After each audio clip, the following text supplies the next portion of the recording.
दोस्तों एक बहुत पुरानी लाइन है कि मैं सफ़र का था और सफ़र में ही रहा। तो ऐसा ही कुछ नज़र आता है कि दिल्ली यूनिवर्सिटी सिलेबस निकालते निकालते सफ़र में ही रह गई है और आखिरी तक सफ़र में ना रहे, ये मैं और आप दोनों साथ में प्रार्थना करें, सिलेबस निकाल दें। क्योंकि ये बात सबको पता है कि फॉर्म्स निकल चुके हैं पर अभी तक सिलेबस नहीं निकला, और जब तक सिलेबस नहीं निकलेगा तब तक एस्पिरेंट को ये समझ में नहीं आएगा कि कैसे वो अपनी तैयारी को गाइड करे।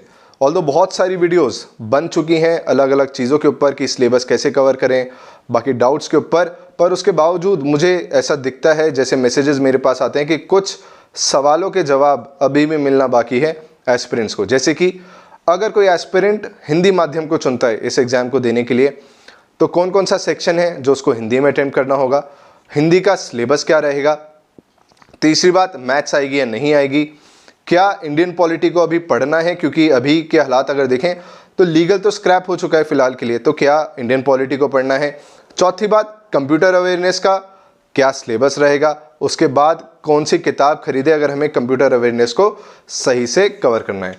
तो यही जो धर्म संकट की स्थिति आप सभी के मन में बनी हुई है उसी को क्लियर करने के लिए मैं इस चैनल पर ये वीडियो लाया हूँ। मेरा नाम है दिव्यांशु शर्मा और मैं स्वागत करता हूँ आपके मेरे यूट्यूब चैनल पर जिसका नाम है लीगल पेडागोजी। तो दोस्तों सबसे पहले बात कर लेते हैं कि अगर आप हिंदी माध्यम को चुनते हैं इस एग्ज़ाम को देने के लिए तो आपको इंग्लिश वाला पोर्शन अटेम्प्ट नहीं करना होगा। आपसे हिंदी की व्याकरण पूछी जाएगी, ना कि इंग्लिश की व्याकरण पूछी जाएगी। अनसीन पैसेज आपसे इंग्लिश में नहीं पूछा जाएगा, आपसे हिंदी में पूछा जाएगा। दूसरी बात, और कौन से सेक्शंस होंगे जो आपको हिंदी में अटेम्प्ट करने होंगे, रीजनिंग वाला जो पोर्शन होगा वो भी फिर आप हिंदी में अटेम्प्ट कर रहे होंगे। तीसरी बात, बहुत बड़ा सवाल, जैकपॉट सवाल है कि मैथ्स का जो सिलेबस है वो क्या है, और दूसरी बात अगर मैथ्स करें तो कितना करें और क्या मैथ्स करें भी। तो मेरी राय में, क्योंकि जनरल एप्टीट्यूड नाम की जो चीज़ पहले लिखी रहती थी इस बार पेपर में, इस बार सिलेबस में नहीं लिखी गई है, तो उसको देखें तो लगता है कि शायद मैथ्स हमें करने की ज़रूरत नहीं है। पर क्योंकि ये दिल्ली यूनिवर्सिटी का पेपर है, यहाँ पर कुछ भी अचानक घटित हो जाता है। एक बार को अर्थ को एक ज़रूर घंटी बजाकर आ सकता है, आता नहीं है वैसे, पर दिल्ली यूनिवर्सिटी है, यहाँ पे कोई भी घटना अचानक ही घटती है। दुर्घटना सावधानी हटी दुर्घटना घटी वाला हिसाब है। तो इसलिए सावधानी के तौर पे मुझे लगता है कि आप थोड़ा बहुत मैथ्स पढ़ जाएं, एटलीस्ट अर्थमेटिक के थोड़े बहुत percentage, ratio proportion, SI CI, ये सारे चीज़ें, प्रॉफिट लॉस, ये सब थोड़ा बहुत पढ़ जाएं। क्योंकि बाय चांस मैं अगर अभी ये बोल दूं आपको कि मैथ्स मत पढ़ के जाओ और कल को मैथ्स आ जाती है, तो पहली बात तो आप यहाँ पर आके कमेंट करेंगे सारी बातों को। दूसरी बात, आपने जो बाकी सेक्शन में मेहनत की होगी उस पर पानी फिर जाए। तो इससे बेहतर ये कि थोड़ा बहुत हम मैथ्स कर जाएंगे, क्योंकि दिल्ली यूनिवर्सिटी कुछ भी कर सकता है किसी भी समय पर, ठीक है। तीसरी बात कि क्या इंडियन पॉलिटी पढ़नी है जो कि इंडियन कॉन्स्टिट्यूशन से एसोसिएटेड होती है। तो अगर फिलहाल की बात करूं तो GS तो आपसे पूछी जा रही है, तो GS का एक पोर्शन इंडियन पॉलिटी भी है। तो इस वजह से इंडियन पॉलिटी को अच्छे से पढ़ के जाएं। GS वाले पोर्शन में मॉडर्न हिस्ट्री पे फोकस रखें, एंशिएंट हिस्ट्री पे फोकस रखें, इंडियन पॉलिटी पे फोकस रखें, इंडियन ज्योग्राफी पे फोकस रखें, साइंस वाले पोर्शन पे फोकस रखें, और कौन सी किताब आप रेफर कर सकते हैं, इकोनॉमिक्स पे भी फोकस रखें थोड़ा बहुत, कौन सी किताब रेफर कर सकते हैं।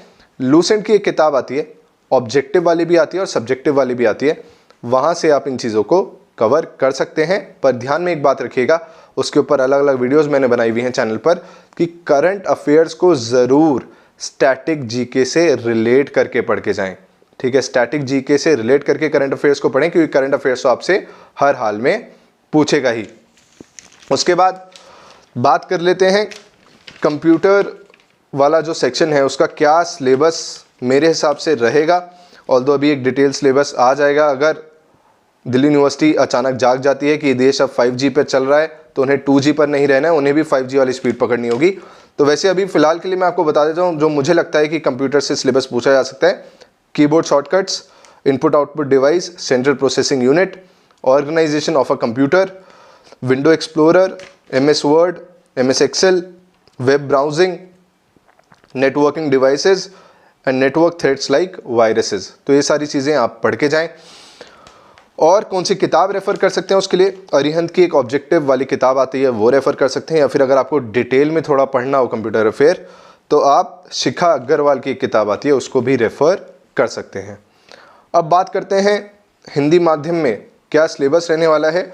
तो अगर आप उसकी व्याकरण देखेंगे तो व्याकरण के लिए अलंकार, क्रिया, वचन, संज्ञा, मुहावरे, काल, पद्यांश, संधि, ये सारे कुछ पोर्शंस मुझे लगते हैं जहाँ से आपसे सवाल पूछा जा सकता है। ऑल्दो इंतज़ार सब डिटेल सिलेबस का कर रहे हैं, पर तब तक का वेट ना करते हुए हमें इस पर मेहनत करना शुरू कर देना चाहिए।